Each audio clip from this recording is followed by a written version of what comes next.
From the Ear to There Travel Studio, this is the Ear to There Disney Podcast. The Ear to There Podcast, it's time to start the show. Be sure to hold on tight, here we go. Exploring all the different Disney destinations. Ear to There, it's time to start the fun. Hello, everybody, and welcome to the Ear to There Disney Podcast. I am your host, Phil Gramlich. I am also the owner and the operator of Ear to There Travel, which is a Disney specialized travel agency. It is my job to take away all that stress, all that anxiety, and all that time that it takes to plan a Disney trip so you can focus on the really fun things like having a great time with your family and friends and enjoying the magic. And I do all of that. I take away all that stress, all that anxiety. I help you have the most fun possible at absolutely no extra cost to you. So booking a vacation through me will cost you even less or the same amount, if I'm being fair, as booking a trip directly through the Disney company. So this episode is being recorded on location in my hotel room out at Disneyland. So this is a makeshift recording studio with pillows and a blanket over my head. I am not kidding. They try to cut down on the sound. So instead of giving you all the info and all the background today, let's just get the show started. This is episode number 128 for the week of June 21st, 2018. Now, grab a drink, grab a snack, and as a famous mouse once said, and actually said from here in California, on with the show.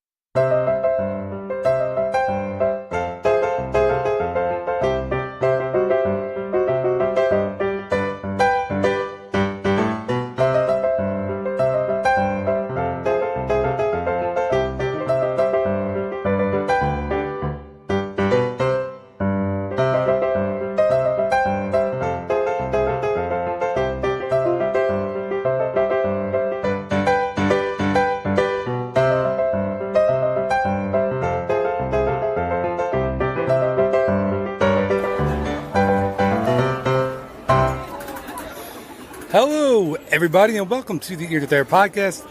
I am your host, Phil Gramlich. I am actually sitting outside on a bench right outside the Main Street train station in Disneyland. Just doing a little people watching people go by.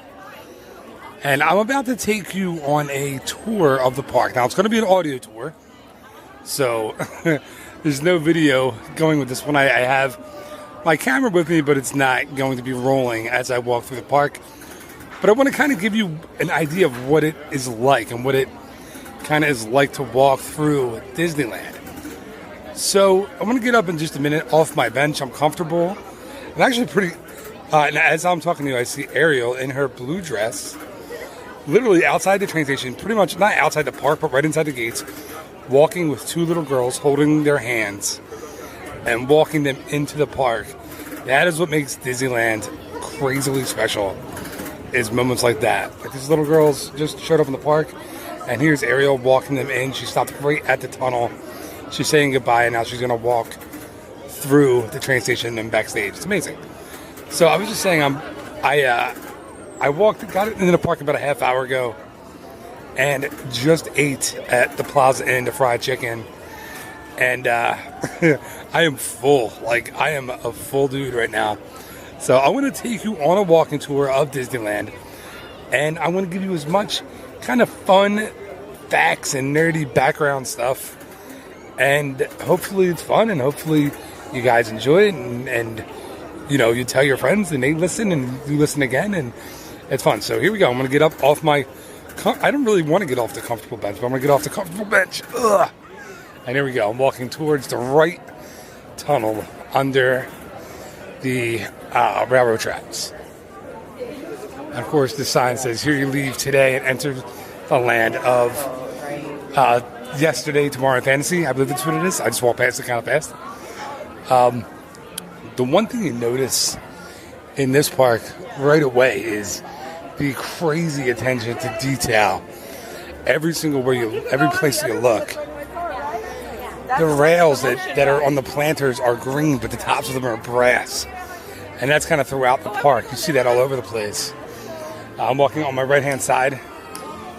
I'm walking really close to Great Moments with Mr. Lincoln. Of course, that was the first audio animatronic human character that was designed by Walt Disney Imagineering and eventually perfected by Bob Gurr, who I had dinner with last night, by the way, and I will have another podcast where I talk about that, or he and I talk about it. Right now, I'm inside Great Moments with Mr. Lincoln, and right inside is the bench from Griffith Park that Walt Disney sat on when he first thought of the idea for Disneyland. It's here, it's right inside. You can't sit on it, but you can see it. It's a, older wooden green bench that you can kind of sit on. It's really, really cool.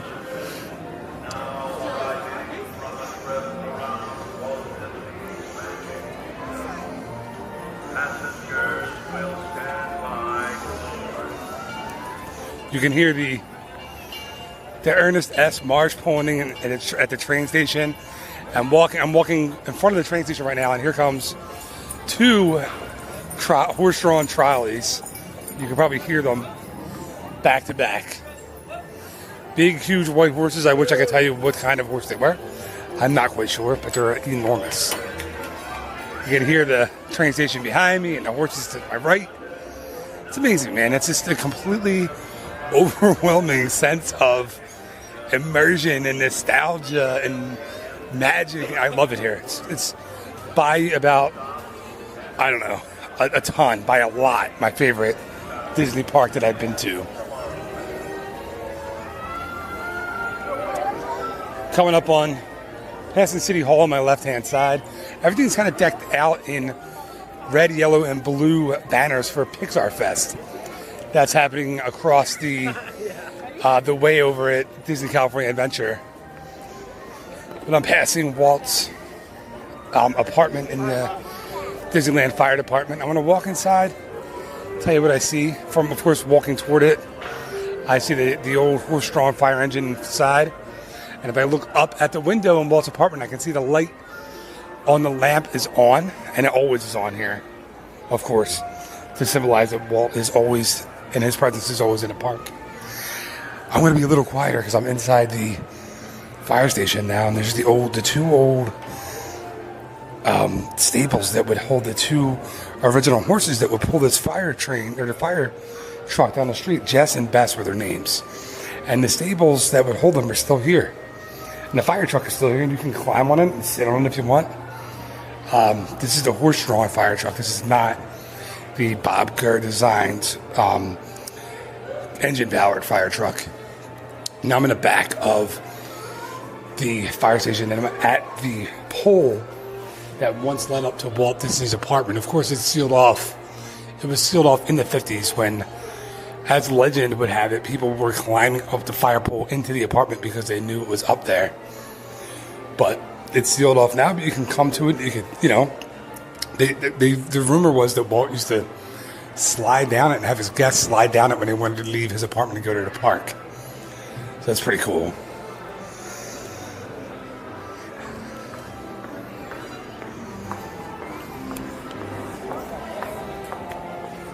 Heading back out into Town Square. There's the popcorn cart in Town Square here. Of course, they have the cannons in Town Square. I gotta tell you something funny. I'm using my recorder to record this. So if I was recording with an earpiece or headphones in, nobody would look at me funny. But because I'm not using my phone and I just have a recorder, people are looking at me like there's something going on here. There's not. I'm just having fun recording the podcast. Let people keep moving. All right, so Pluto is in Town Square right now, meeting and greeting guests. And I'm going to start walking, making my way down the middle of Main Street, USA. To my right, off of Town Square, is the Mad Hatter Shop, which, believe it or not, has all kinds of hats. It's like the Chapeau Shop in Magic Kingdom on Main Street, USA. The cool thing about that shop is I have to go back there later to get all three of my kids' souvenirs because they did not make this trip out here with me. Neither did my wife, so. I'm walking right down on the right-hand side is the Main Street Magic Shop that is still here. Really cool story about the Magic Shop is Steve Martin worked here back when he was young, before he was a famous magician. He worked in the park, and he worked famous actor and musician. He worked in the Magic Shop as a magician. So yeah, he worked here back years and years ago. Of course, the lights at the beginning of Main Street all the way down are the gas-powered lights, and they're on all the time. It's really cool to see. Walking past the Emporium, of course, Elias Disney's window is over the Emporium. It says Elias Disney Contractor, established 1895. So that was Walt's dad, of course. Passing on my right, the Main Street Cinema, which is a little different than the one out in Disney World. I believe they still have movies in there. I'm not going to go in there now because I don't want to ruin anyone's time if they do. On the left-hand side, the Crystal Arcade, they still have... Well, the Crystal Arcade is actually just a store. The Penny Arcade is down the way. That actually still has penny...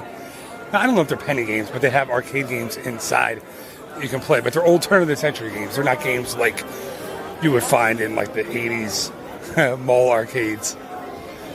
So on my right-hand side, on my left, I'm coming to Carnation Cafe and the Portuosity shop. On the right is the Market House and Disney Clothiers. I'm going to walk down Center Street here. I'm sure you can hear the music.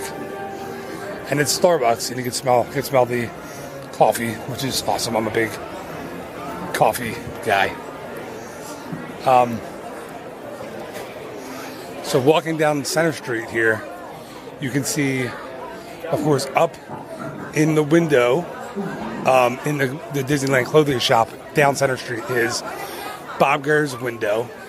And I can't read everything. I have to look back. I saw his commemorative one last night that he had in his house, up close and personal. Now I'm looking at his window here on Center Street. So that's pretty cool. Kind of came full circle. I'm going to walk down Center Street here. On my right-hand side, there's the Hotel Marceline, which, of course, is where Walt lived for several years of his life. Well, not several, a few years of his life as a kid on the farm in Marceline, Missouri.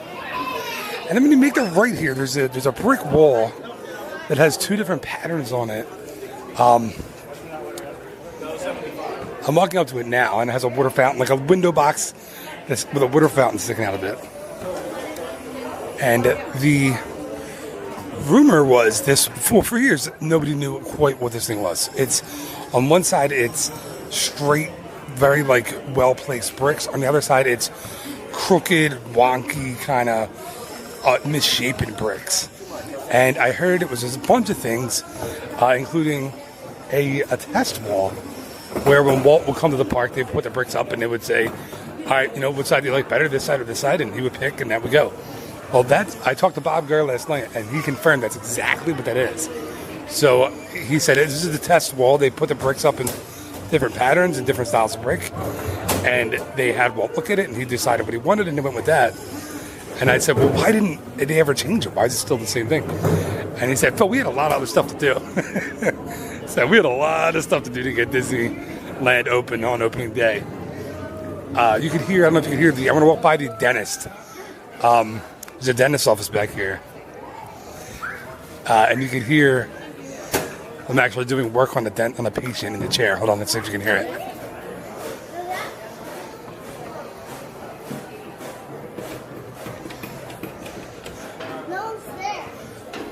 So I couldn't really hear. There's some kids here kind of playing. So, but I was walking by earlier and you heard the dentist telling the patient in the chair, it's all the new technology, and you hear a drill going and the person kind of screeching out. So that's a lot of fun. Yeah. Ooh, that guy almost walked into me. Hello. Continuing down Main Street, of course, the Carnation Cafe on my left. The Gibson Girl Ice Cream Parlor is on my left, next to the Carnation Cafe, followed by the Penny Arcade. Of course, that was where I was saying has the cool penny arcade machines and quarter and dime and nickel and whatever they have. The Crystal Art Shop, the Silhouette Studio. the Palm Parlor that on top of that has Rolly Crump's window. We passed, whose window is that? Don Engren's window. We have, I know Walt has a window, a couple of windows around here. I know at the front of the park he has one. So passing the photo supply and Coke Corner here. It's not Case's Corner in Disneyland. It's Coke Corner, or officially it's Refreshment Corner, I guess. The Corner Cafe. And then here's the Plaza Inn on my right. And of course, I'm walking towards the Plaza Cafe, or the Plaza Inn, I'm sorry, and the famous Little Red Wagon corn dog cart. I'm not a big corn dog guy. I like the corn dog nuggets. I don't like it with the there's a long story behind it. I actually knocked out my front teeth at my bachelor party. That's a true story. So I can't bite a corn dog. So I usually don't get them because it's a lot of a mess for me. So, all right, welcome back out towards Main Street USA. Yeah, if you have questions about that, we'll talk about it later. We'll go back towards Main Street USA. Now I'm on Main Street USA. I love the brickwork that they put in with on the trolley tracks. I don't know if you saw. Recently, they ripped up all of the trolley tracks and installed new ones. They were old trolley tracks. So along with the trolley tracks, they installed all this new brickwork that goes the length of Main Street and all around the hub. And it's awesome. It looks great. I think it does. Now, some people think it kind of clashes with the bricks on the sidewalk because they're different shades of different colors. I like them. So on the left is the Jolly Holiday Cafe, kind of at the end of Main Street on the other side of the Plaza Inn. I'm going to walk. Here comes another horse-drawn trolley. I'm going to walk right into the hub here, where the partner statue is with Walt and Mickey, of course. There is one cool thing I love about the hub here is there's a little red popcorn stand in the hub. I don't know why. I just always thought that was cool. So I'm going to go, try not to cut people off. I'm right in front of the Walt and Mickey partner statue now. Of course, that one was sculpted by Blaine Gibson. And he had actually no experience in sculpting.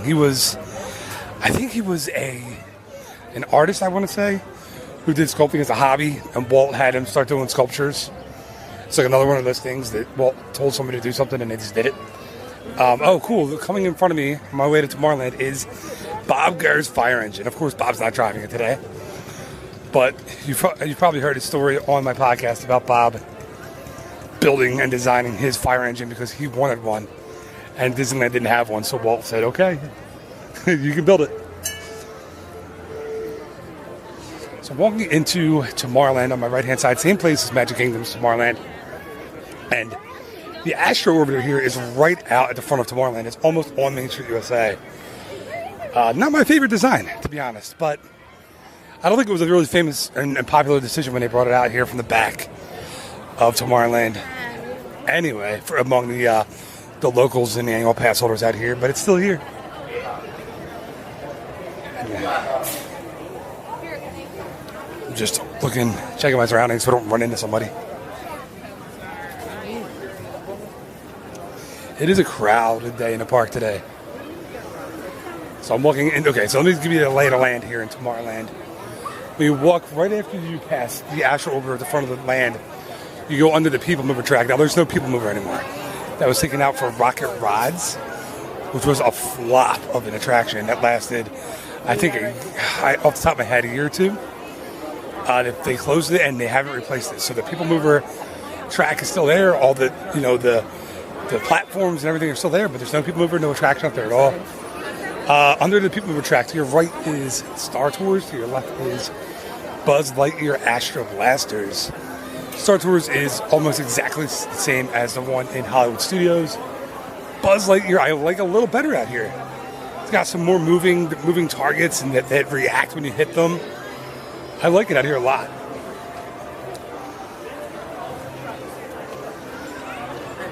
Now here's where the park gets completely different. Already you had Buzz right at the front of Tomorrowland.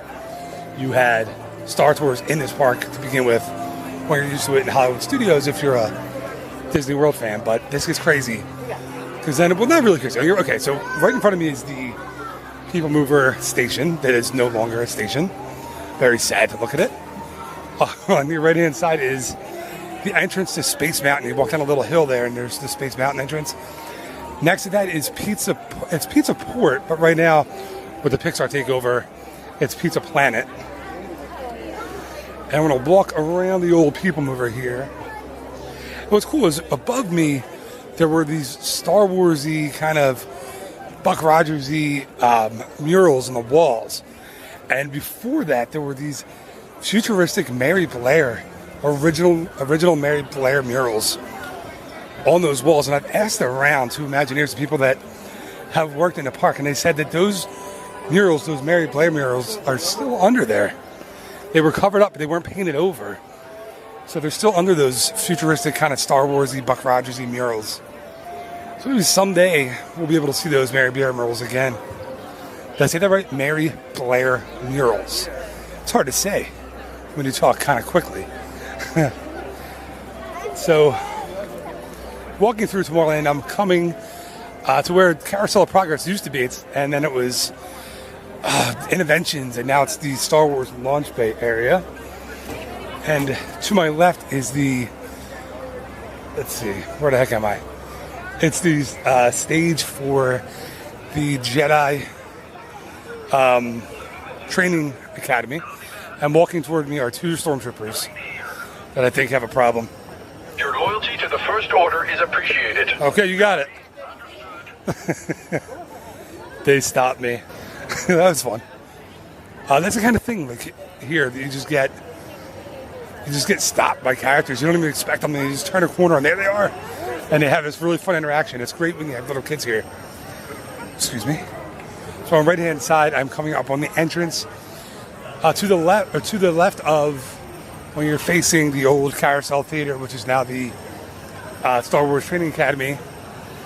No, not Training Academy. Star Wars Launch Bay is the entrance to the Autopia.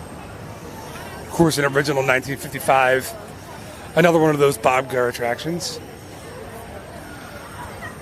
And I'm coming up on, going around the Autopia track, you come up to the Submarine Voyage with Nemo and Friends. Now, that was the original.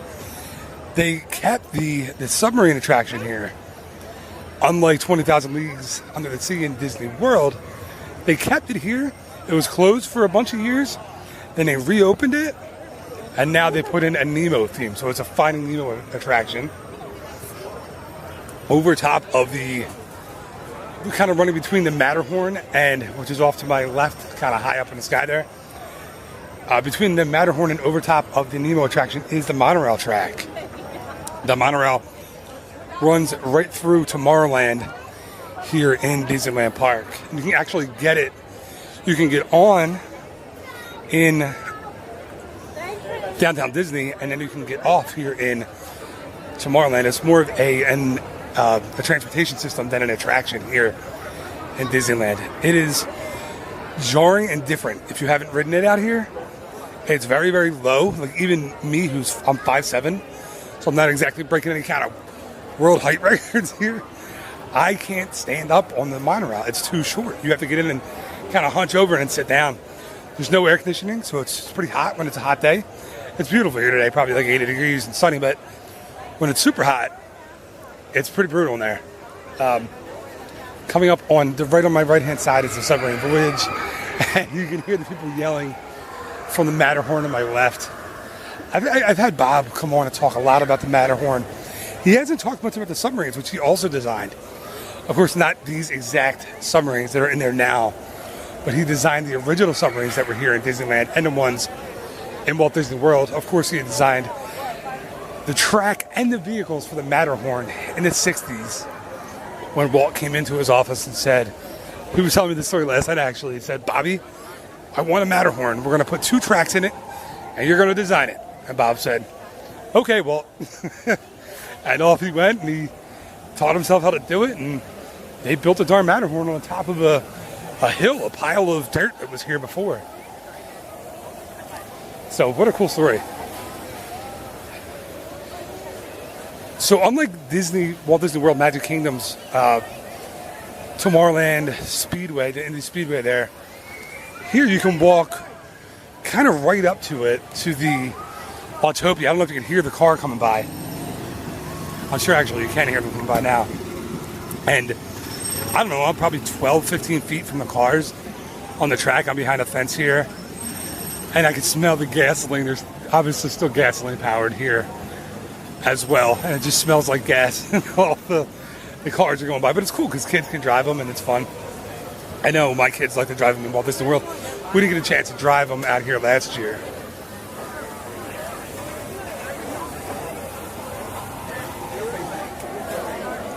So I hope you're enjoying the ambiance and the sounds and all that from the park. It's cool just to walk around and have a recorder and let you hear everything that I'm hearing. I can see off in the distance here, it's a Small World, which is not, I guess it's in Fantasyland technically. I'm walking into kind of Fantasyland now, but it's not like a little tiny facade like it is in Walt Disney World. I mean, it is a huge, huge facade. Remember, this is the one they brought out from the New York World's Fair back to Disneyland in 1965, 66, and opened, I think it was 66, and opened it here. Oh wow, just hit my 10,000 steps in a day. That is awesome. It is early to hit that. So good for me. Yay, Fitbit. I'm going to, one area on this one I'm going to skip is Mickey's Toontown. It's kind of a long walk and there's not a whole lot to see walking down there. But I'm going to walk over to It's a Small World. And then kind of double back. So right after you get out of Tomorrowland, you bear to your right. And you can hear there's music playing for Small World. There's a whole little chute. It's a sidewalk that leads to two things. It leads to the huge It's a Small World facade and the attraction, and it leads to a ramp that takes you down into Mickey's Toontown, or Toonton, if you watched that episode of Modern Family when they came here to the park. Because it was Downton, I was going to say Downtown Abbey. Downton Abbey was big then. So this was a Mary Blair-inspired facade for this attraction. She designed a lot of it, and along with Rolly Crump and some other Imagineers. Of course, there are trees on top of the building, and I'll try to remember in the show notes to tag or to add the episode in where Rolly tells the story about why there are trees on top of the building. It's a great story, and I don't have really the time to tell the whole thing now. Well, I do have the time. I have nothing but time, but I'm not going to tell it now. I'm going to link to that other episode so you can hear Rolly tell it, because he tells it a lot better than I do. But it's a cool story about Walt Disney and the trees on the top of It's a Small World. Small World right now is at let's see what the standby is. 45-minute standby wait time. Holy shamoly, man. That's a long wait time for It's a Small World. It is awesome out here. I love It's a Small World here in Disneyland, but 45 minutes today for me when I'm recording podcasts and doing videos, probably not going to happen. So I'm doubling back out of the Small World area. Like I said, if you continue to walk down, you'll get to Mickey's Toontown. And it's a fun land with the Roger Rabbit's Cartoon Spin and the Gadget's Go Coaster and the Chip and Dale Treehouse over there. Roger Rabbit Cartoon Spin is fun. It's an attraction that kind of takes you through the scenes of Roger Rabbit, and it spins around in circles. You think you can control how much you spin, how much you don't. It's a fun attraction.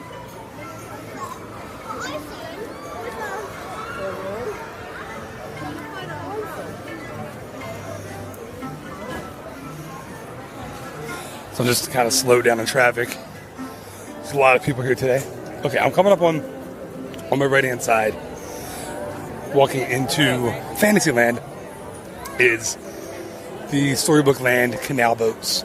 Of course, they don't have this one in Walt Disney World anywhere.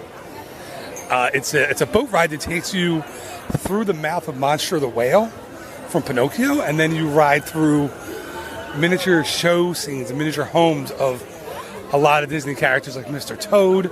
You go by Cinderella Castle. There is Pinocchio's Village, Snow White and the Seven Dwarfs Cottage. It's a really, really cute kind of fun attraction. My kids absolutely loved it last year. To my left is the uncovered, totally uncovered Mad Tea Party. I'll try to get a couple videos of Fantasyland so you can see how kind of packed together everything is. I mean, everything is kind of right on top of each other here in Fantasyland and Disneyland. Right beyond the Mad Tea Party is the Alice in Wonderland attraction, which they redid a few years ago with some new effects and some cool kind of screen animation. It's a great attraction. I loved it. Excuse me. I coughed. Up straight ahead of me, to my left-hand side, is King Arthur's carousel. Not King Arthur's regal carousel, like I wanted to say, King Arthur's carousel. To my right is Dumbo, and they recently redid a queue here and covered it. So the queue is completely covered from the sun and the elements, which is mostly sun because I'm in Southern California and it never rains, and certainly doesn't snow. But yeah, so when they redid the queue out here, they covered the majority of it, and it has longer wait times now. It used to top out of about 30-minute wait time, and now it tops out at about a 45-minute wait time, and a little longer because all of that, about 45 minutes of it is covered. So actually right now it's at 45 minutes, believe it or not. And beyond that is the entrance to Casey Jr.'s circus train. You may hear the carousel on my right as I walk through Fantasyland. On my left, of course, is the classic Mr. Toad's Wild Ride.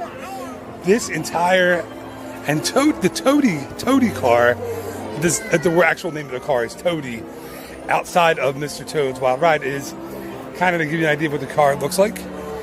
It's an almost exact replica of Winky, which is a car that Bob Garra has in his dining room, which I sat in last night, which was crazy that somebody has one of those in their house. But it's there. And you hear the carousel in the background. If you keep walking back through Fantasyland towards the back of Sleeping Beauty Castle, on your left-hand side is Peter Pan's Flight. Further down that on the right-hand side is the Bibbidi Bobbidi Boutique. They have one here as well. It's just not inside the castle. The castle is very small. You can walk through the castle, though, here. There's the Sleeping Beauty diorama is inside there. So you start on one side of the castle, you walk up through it, you end up on the other side of it, and you get to see all the scenes from Sleeping Beauty inside. It's cute, it's well done. Yeah, I think a lot of some of the things, the scenes were donated by Shirley Temple. But yeah, it's a smaller castle, obviously much smaller, but it's cool because it's the original one. Coming up on my left-hand side, I just kind of turned around from the castle. It's behind me. I'm walking towards on my left is Snow White's Scary Adventures. Of course, that was in Walt Disney World. They took that one out and replaced it with Seven Dwarfs Mine Train. Of course, they have the Princess Fairy Tale. What can I say? Princess Fairy Tale Hall there instead of this attraction. And right after that one, I told you that the attractions are so like bang, bang, bang, bang, bang. You'll miss it if you don't pay attention. Is Pinocchio's Daring Journey. Of course, that's another unique to Disneyland, not in Walt Disney World attraction. It's a little scary, just like Mr. Toad. Scared the pants off my kids last summer. I mean, I love it. I think it's cool and it's fun, and it's Pinocchio. And not a whole lot of Pinocchio in the parks, but it scares them a little bit. So right after you pass Pinocchio's, you have the Casey Jr. Circus train right in front of you. And on the left it used to be Pinocchio's Village House for the longest time, but it was rebranded as the Red Rose Inn after it's a quick service food dining location. It was rebranded as the Red Rose Inn when the live action Beauty and the Beast came out, and it's been really successful, so it's still currently the Red Rose Inn. On my right-hand side is the churro cart. So I'm not stopping for a churro. Do you want me to pause it so you can stop? You might want to stop for a churro. What's funny is I heard from so many people before I came here this week about the pineapple cotton candy, the Dole Whip cotton candy, and I haven't seen it. I've looked everywhere. I don't really ask people, so if you're listening right now and they're like, why didn't you just ask? It's not really what I do. I'm a dude. I don't ask for directions. It's the way I roll. You can hear Big Thunder Mountain. I'm coming up. On my right-hand side is where the Big Thunder Ranch and other parts of Frontierland used to be. Of course, now you can see if you look up over the walls, they're actually building Star Wars Land back here, back behind Frontierland. So it's going to be really an interesting transition. There's a couple different entry and exit points that are going to go into Star Wars Land. They've definitely moved a lot of the fences since I was here last year. They've opened up the area a bit so you can kind of walk down the path that's going to lead to Star Wars Land. But it's going to be an interesting opening. You can hear the train, the Walt Disney World Railroad, going over my head. I'm walking toward Frontierland, past where Star Wars Galaxy's Edge is going to be. I just find it very, very interesting that they're putting Star Wars Land here in Disneyland. And I'm sure that it was a logistics and the land reason. I didn't read that much into it. But it's like, does it fit out here? I don't know. Does it fit in Walt Disney's Disneyland? Does it fit, like, as the Frontierland transitions into this rock area and then this foreign planet? It's interesting, for sure. I'm not coming next year. I'll give it a while for the hype to die down. So I'm walking towards, with Big Thunder Mountain on my left and about 10 feet in front of me. On my right-hand side, it's Eeyore. My left-hand side, it's Mickey. Walking towards me, Goofy. Just character meet and greets, kind of hanging out. Oh, and Minnie is here too. So it's Eeyore, Mickey, Goofy, and Minnie. All kind of catty corners along the path. Oh, and Max. Goofy's son Max is down here as well. It's a lot of characters right here. This is right about where Star Wars Land, the entrance, the big wide entrance, and it's not that wide, to where Star Wars Land is going to be, is where all the characters are currently meeting. So that's fun. You'll hear the water effect in Big Thunder Mountain on my left-hand side as I walk past Max, who's giving kids high fives. Max is awesome. You never see Max in the parks.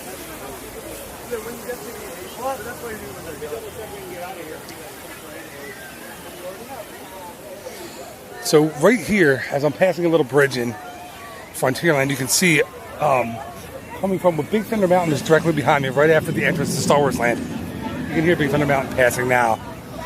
There's across the river, across the water, there's an old tunnel, the train track sticking out of it. That was actually a usable tunnel on the attraction, the Mine Train Through Nature's Wonderland.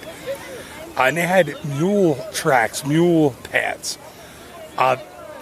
donkeys, I guess, go up over that tunnel. And you used to be able to ride the old stagecoach or the mules, the pack mules, up and over the tunnel.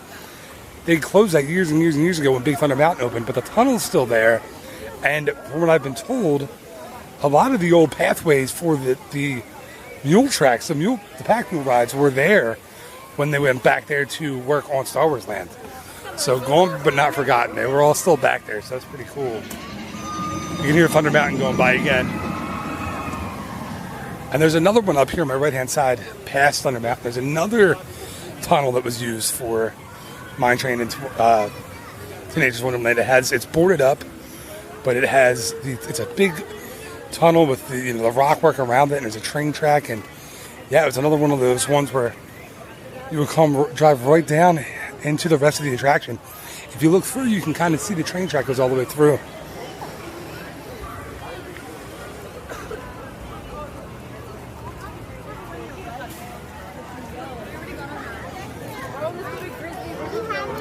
I'm coming into the rest of Frontierland. At the end of the path, you can see the Golden Horseshoe right in front of me. On my right-hand side is the Columbia, the sailing ship, which is in Magic Kingdom. You have the Liberty Square riverboat. Here you have the Mark Twain, which is the original riverboat, and then you have the Columbia sailing ship as well, that both kind of go around Tom Sawyer Island on the rivers of America. Of course, it's Pirate's Lair on Tom Sawyer Island now. It is no longer just the old school Walt Disney designed Tom Sawyer Island. You can hear the spiel from the Columbia on my right as we walk by. Atención marines, para que tengan un viaje seguro, no se sienten ni sienten a sus hijos en las barandillas exteriores. Well, I think it's big out here. On my right hand side is a cart.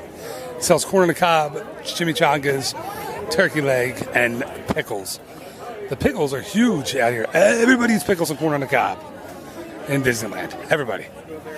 I can't eat either because I can't bite, as I mentioned earlier in the podcast. So I will get, I'll get a pickle and a knife and cut it up. That's how I roll.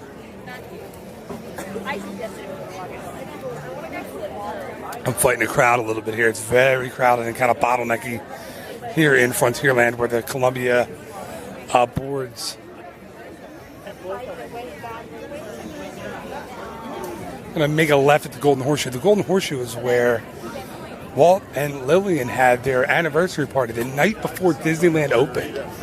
So they had their anniversary party here July 16th, 1955, I believe. They had it here. They took a spin on the Mark Twain, and a few hours before the guests were getting here, Lillian was on the Mark Twain with a broom, sweeping it off to clean it up before everybody got here.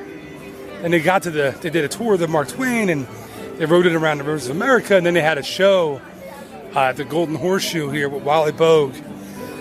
He was a famous performer that played, the Golden Horseshoe for years and years and years. He had his performance, and the park was opening the next day, and 2 days later. I'm sorry, this was 2 days before the park opened.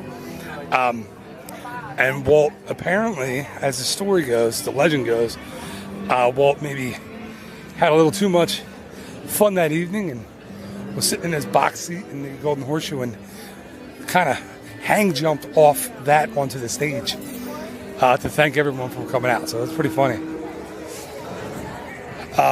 I'm walking back out towards the entrance to Frontierland here in the park, and this is one of the unique things about Disneyland is there's actually a hub entrance, an entrance to Frontierland from the hub. Now, Magic Kingdom, of course, doesn't have that.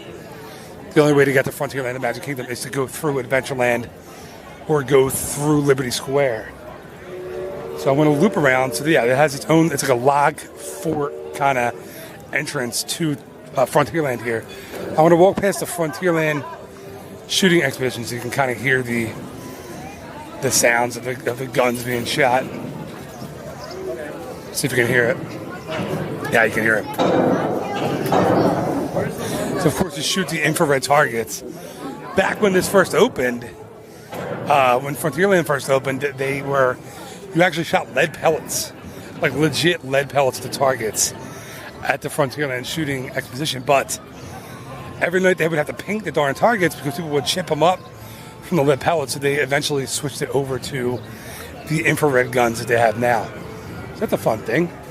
To my left, near the Golden Horseshoe, right past the Golden Horseshoe, is used to be the Aunt Jemima Pancake House and the Ron DeFore, not Ron. Ron is his son who I had in the podcast. Don DeFore's Silver Banjo Barbecue. It was the first barbecue restaurant here in the park. It was also one of the first independently owned restaurants in the park. Don DeFore and his family ran that restaurant completely on their own. Come up on my right-hand side is the petrified tree here in Frontierland that was given by Walt Disney to his wife Lillian for their anniversary. But it was kind of a joke. It was given to her in 1957 by Walt. The story goes they were driving through Colorado, the petrified forest in Colorado. They got in to see these petrified trees. Walt talked to a kid in there, said, "I want to buy one of these trees." The owner of the petrified forest sent it or sold it to him. He had it boxed up and shipped out here to Disneyland. So, that's how it got here. But there's apparently later in life, Lillian admitted that it wasn't actually an anniversary gift, that Walt knew better than to give her an anniversary gift of a petrified tree. So it wasn't actually an anniversary gift, but it was actually purchased by Walt Disney himself.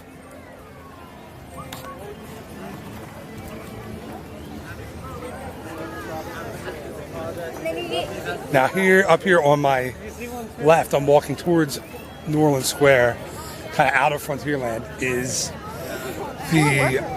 what the heck is the name of this place? The Riverbell Terrace. Riverbell Terrace is the name. And this is where Walt used to, it's recently switched over from counter service to table service. But this is where Walt used to come in the morning, get his coffee and get his giant cinnamon bun and sit and eat it out at the terrace outside and watch the Mark Twain and eventually the Columbia sailing by on the rivers of America. Back in the day, he could do that without kind of being bothered. Then when the park got super crowded and it got super popular, he would do it before the park opened, from what I understand. Still pretty cool. I'm going to walk through New Orleans Square a bit, and then come back and double back and go through Adventureland and then end the show in Adventureland. So, of course, to my right on the Rivers of America is the Tom Sawyer Island, and it's Pirate's Lair on Tom Sawyer Island. That's where they actually have here the nightly Fantasmic show. It's not in a big theater. You stand up and watch the show projected onto Tom Sawyer Island. It's actually awesome. So if you're going to do something, if you're going to come out here to Disneyland for a couple days, I'd really recommend checking out Fantasmic. On my left-hand side, in here is New Orleans Square, is the entrance to Pirates of the Caribbean. Newly renovated out here at Pirates of the Caribbean. They added the new redhead pirate scene, plus a couple other new fun scenes. They gussied it up a little bit, plussed it, as Walt would say. That's at a 35-minute wait right now. I'm going to try to walk through New Orleans Square, even though I am fighting the crowds now. It is packed.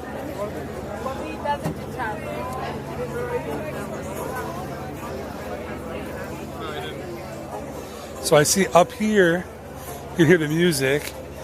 I see Dr. Facilier from The Princess and the Frog. Of course, that movie was set in New Orleans, so it makes sense that he's kind of wandering around New Orleans Square here.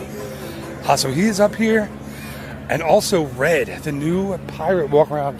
Sorry, you guys got... I almost stopped the wheelchair. The new pirate walk-around character from Pirates of the Caribbean. Red, she is out and she is meeting guests. Right now, Dr. Facilier and Red are having a couple of words, it looks like. I want to see if I can get over and catch any of that.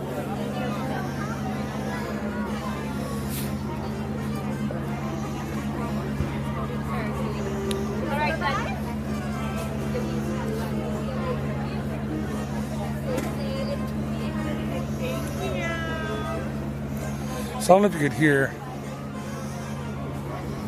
Red talking. She definitely has an accent.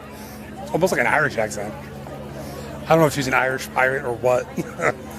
Her accent definitely sounded Irish to me. But yeah, she is here meeting in New Orleans Square. I'm passing the French Market, passing what the heck is the name of the other restaurant? Cafe Orleans, of course, back in New Orleans Square is the Blue Bayou restaurant that the boats from Pirates of the Caribbean kind of float around. I see, here's Dr. Facilier up my right. I want to see if I can get a little sound bite from him, see what he's up to.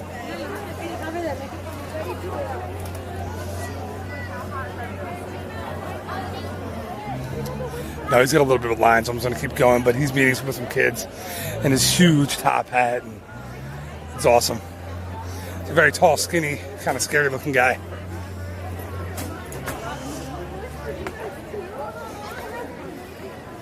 Walking more through New Orleans Square, I am coming right up to the entrance to Haunted Mansion. It's right at the edge of New Orleans Square. And you might be able to hear the screams in the background. That is not from the Haunted Mansion. That is actually from Splash Mountain. Believe it or not, it is literally right next door to Haunted Mansion here in Disneyland. It's right next door. So those who are familiar with Walt Disney World, I put it on a Facebook Live video a couple days ago. It's pretty jarring. You just look Haunted Mansion and then like a couple hundred feet away, Splash Mountain. But, you know, when it was time to build Splash Mountain out here, they didn't have much of an area to work with. On stage, at least. So I'm not going to go all the way up. So I'm right in front of Splash Mountain, continuing into Critter Country, you would find the Hungry Bear restaurant, and you would find the Many Adventures of Winnie the Pooh. Back there, of course, that was formerly Bear Country. I'm sorry, it's Critter Country now. It was Bear Country back where Country Bear Jamborees, what the heck am I talking about? Jamboree used to be.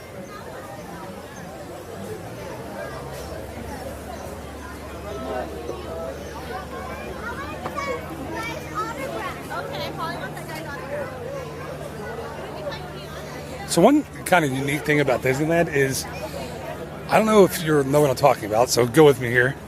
There are when you go to get popcorn in the parks, in Magic Kingdom or in Epcot or wherever you are, they have the popcorn poppers, and it's a machine. Well, here it has a little character on the crank that turns the cylinder where the popcorn pops, and all the carts and all the characters on the carts are themed to each land. So the one that's near Haunted Mansion here has a Haunted Mansion cast member, a popcorn kind of cart guy, and the same with like Adventureland or Tomorrowland. It's pretty cool. It's different.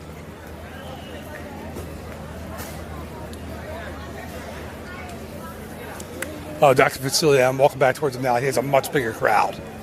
There's about 20 or so people in line to meet him now.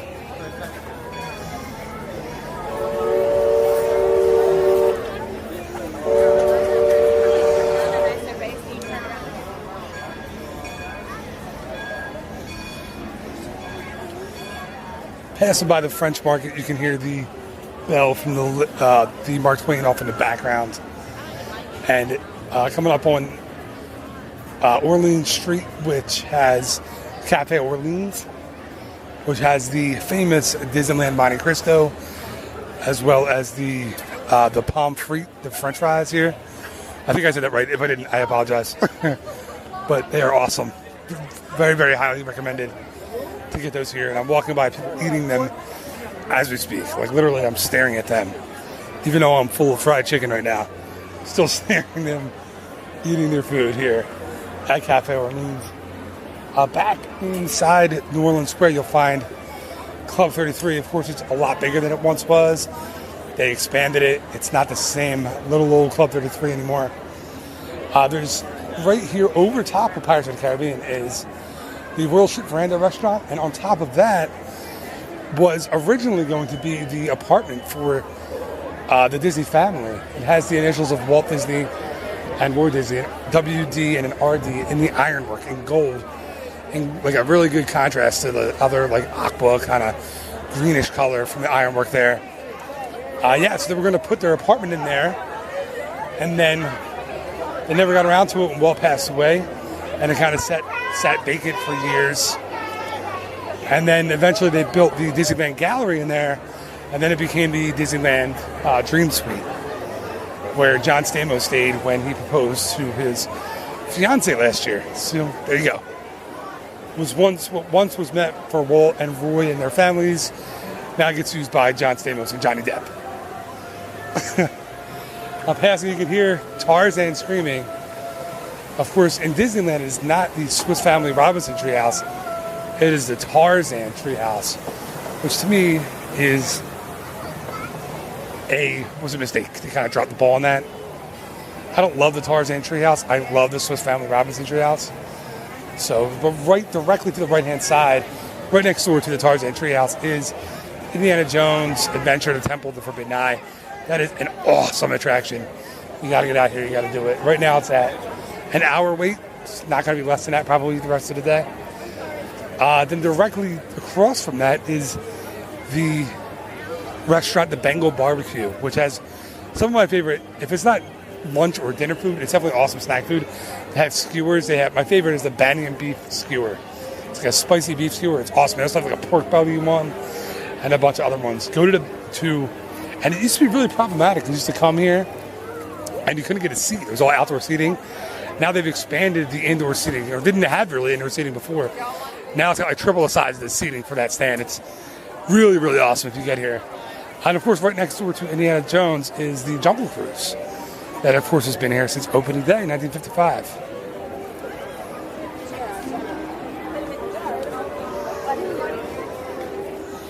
And passing the Jungle Cruise, To your left is the Adventureland Bazaar, one of the shops that was originally designed by Disney legend Rolly Crump.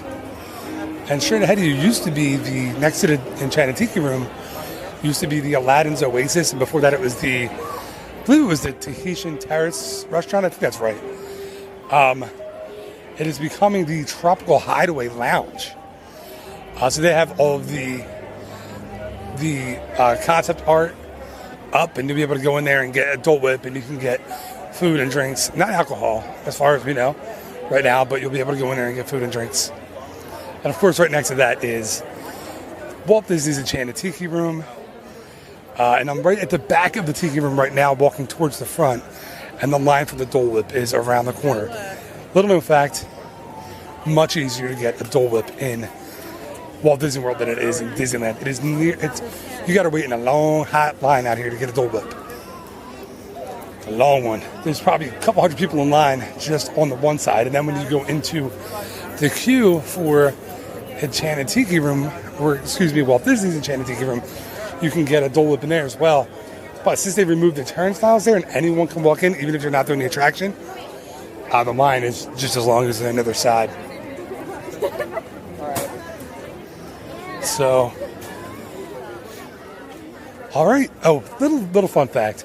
What is the one, before I sign off, before I go, the one Disneyland attraction that has its own dedicated restrooms, of course, that is the Walt Disney's Enchanted Tiki Room, because originally that was going to be a restaurant, of course.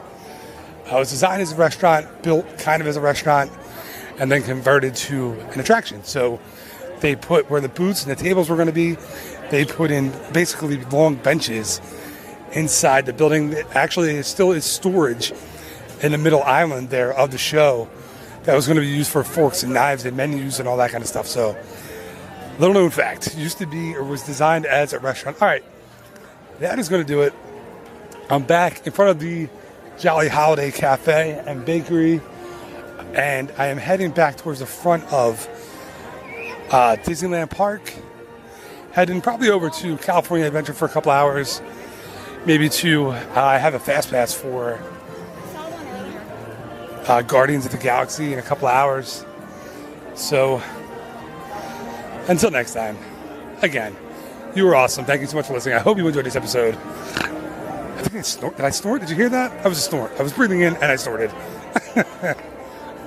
As the omnibus drives down on Main Street on my left-hand side, you can hear it beeping, followed by the yellow streetcar coming down Main Street. You can hear that beeping as well. So cool. I'm going to snort my way right out of the park. Thank you so much for listening. I hope you enjoyed the show. Bye-bye.